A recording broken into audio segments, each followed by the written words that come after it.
Okay, we're just gonna move on to the next one, knocking out all these videos as much as I can get done today while I have some time in between, work and school and everything. So today we're gonna be doing the initial review, the unboxing review of the Spyderco Para 3 lightweight that was suggested to me by one of the YouTube followers on my channel, Dustin T.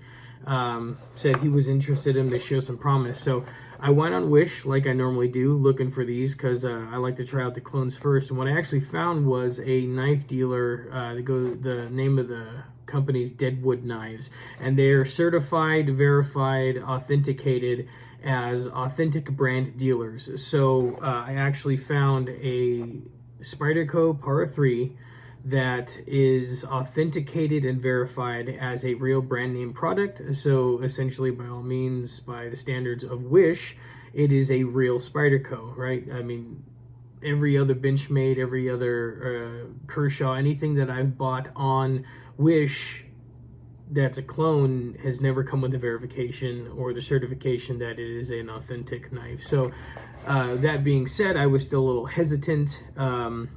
Spending $165 for this knife off of Wish, certified, verified or not, there's always that doubt that maybe it's wrong. But I went back and I checked every other knife that I purchased from them, or from Wish, not from Deadwood Knives. This is my first purchase from Deadwood Knives. But every other knife that I purchased on Wish, not a single one of them, clones, had the certification and verification for an authentic brand dealer like Deadwood Knives did. So what I went ahead and did is I bought it thinking it was going to take about 30 days to get to me, 50-50 chance it was going to be real or fake. It actually shipped from Colorado. It took 3 days. So that was another good indication that it was an authentic knife, because anything that I've purchased from Wish that's a clone that comes from China takes anywhere from 20 to 30 days, sometimes even longer than that, to get to me. And this one came in 3. So I'm feeling pretty good about it. Came in a brown box like this, shipping box. Open it up, it's full of peanuts. And it's got a very, very authentic looking Spyderco box. So that being said, I'm feeling really good about this knife. I'm pretty sure it's authentic. I'm pretty sure it's a real Spyderco, and I didn't drop a lot of money on a knife that's a clone. So this isn't my first time opening this one. I actually did a test on it when it got to me. Blade length, I pulled out my scale, I tested the ounce weight of the total package of the knife, everything in the box. Everything that I can figure on this knife checks out to the specs and parameters that are on Spyderco's actual website for this specific knife. So I'm about 99.9% sure this is an authentic Spyderco that I bought from a verified authentic brand dealer on Wish that is located out of the United States, somewhere in Colorado. And I gotta say, I never thought I would have spent this kind of money on a Spyderco. And it's nothing against the brand itself. I actually like the name. I like the logo. I like the design of the boxes. I'm not a fan of the blade shapes, if I'm being honest. It's just, it looks like a big old fin to me, and it's not something that's appealing. But it was suggested by somebody on here, and it's one of the things I want to do is take suggestions and run with them. So I'm running with it. Bought a Spyderco, and I'm hoping it changes my opinion like some of the other knives I had. And we'll get started. I've been talking for a while. First off, we'll go with the box. Everything I've found online, this is your standard shipping box for Spyderco. Golden, Colorado, USA. Pretty standard. I mean, there's nothing special about it. It's just their brand box. It's not sturdy like the Benchmade boxes, but I'm not here to compare that. Paperwork comes inside the box. You got your styrofoam, your Spyderco pamphlet, and a little sticker that's going on my safe. So, knife comes in a plastic bag, and it's got this design that I didn't know they come with that I actually thought was really cool here on the handles. you know, it's got the Spyderco logo on there, which I do like that spider. That's a cool little logo to put on something like this.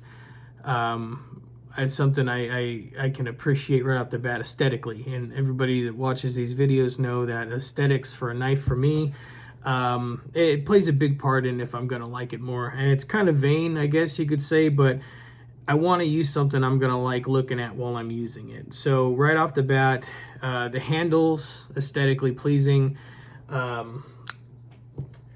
The knife, it's not terrible. I mean, it's a well-loved shape. It's a well-respected style. It's just not so much my style. And then again, though, I've never had a knife like this. It may totally change my mind on Spyderco.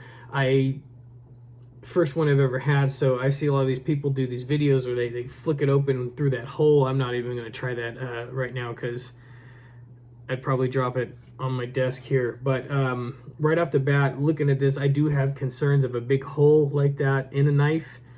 I know there's probably thousands of people who own these knives that don't care, but to me that just seems like a big weak point in the steel. So I guess we'll find out. I'm not going to be using this to pry anything open, doing anything extremely crazy with it, because I would really hate to break a $165 knife just screwing around.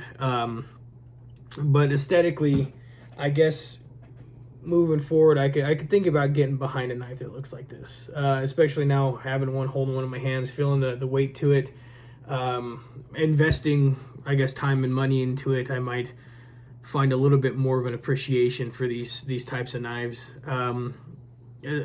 Aesthetically, I could be pleased with the blade.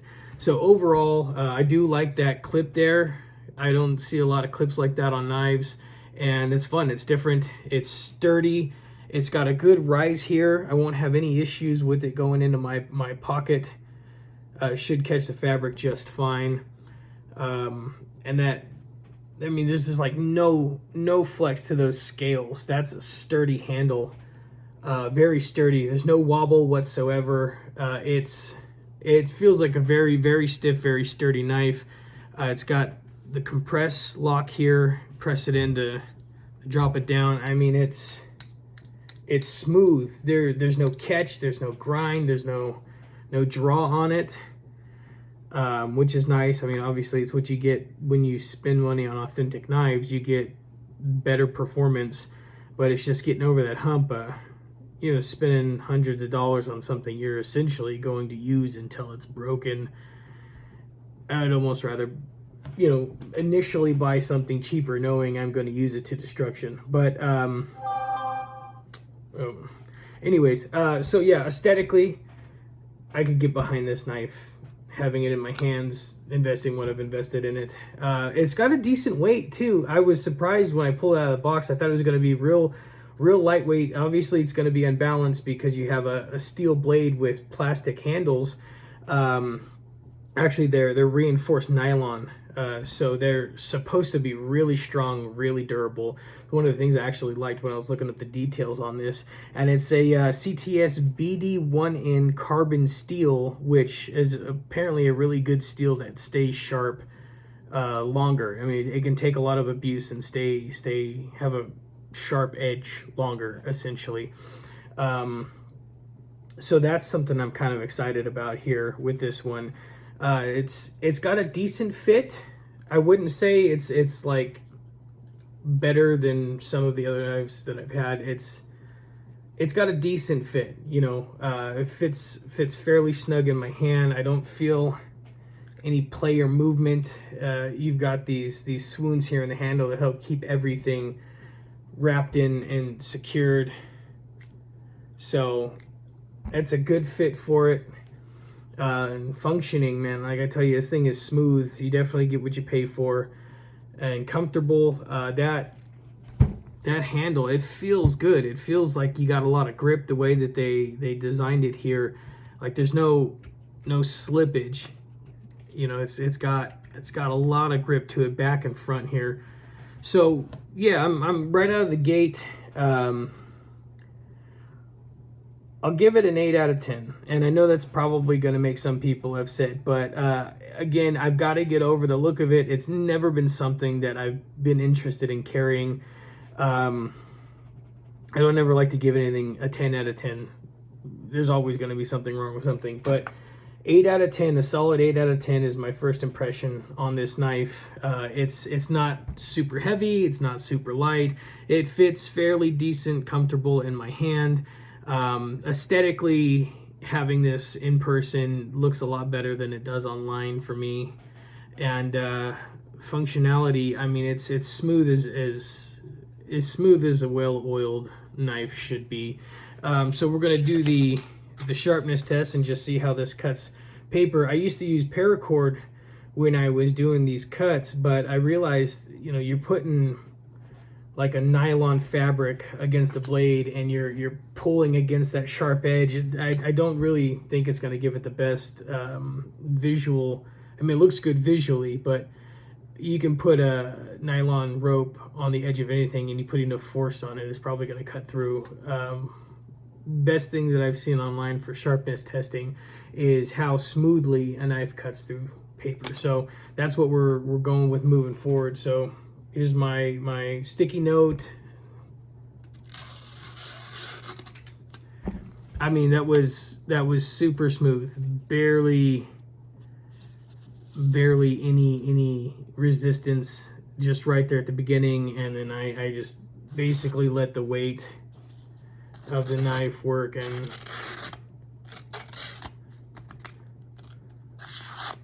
so I mean, yeah, it's a sharp knife. I'd expect it to be a sharp knife. Spyderco is a well-known company, and I'm excited to try this one out because it's something new. It's something out of my spectrum of things that I've been interested in, and I'm trying to branch out and explore new avenues, new venues, new ventures. So the Spyderco Para 3, I'd give it a solid 8 out of 10, and I'm hoping by the time I'm done with that, it goes up to a 9 out of 10 and changes my mind entirely on my opinion of Spyderco's. I have seen a lot of videos and pictures of people's Spyderco's broken, right where I'm pretty sure the problem is going to be in this knife, that hole there, but fingers crossed I don't break this thing. Anyways, if you guys have any knives that you would like me to check out, I am moving into the more expensive knives. At the moment, we've got ZT, we've got the Spyderco. I'm going to check out some Civivi knives, which aren't so expensive, but they're still $50-$60 for a decent one. I've got probably 7 or 8 other clone knives from Wish that I have ordered and on the shelf.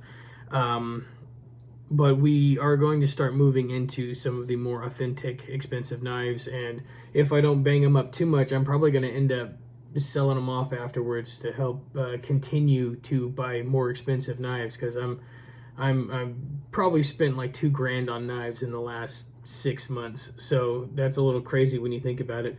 But if you enjoy these videos, if you saw my interment video that I did, a page follow-up, we did change the name from Beginner's Luck to Filibuster, and we are going to be doing a lot of new, fun, and interesting videos.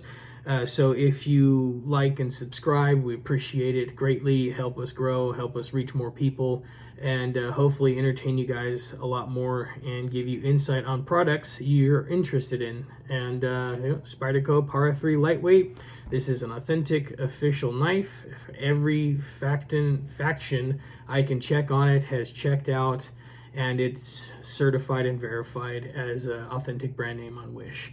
Again, the company I bought this from was Deadwood Knives, and the Redditor who suggested it, not Redditor, sorry, I talk about knives on Reddit too. The YouTuber that suggested it is Dustin T. Appreciate you guys watching it, and thank you for your time.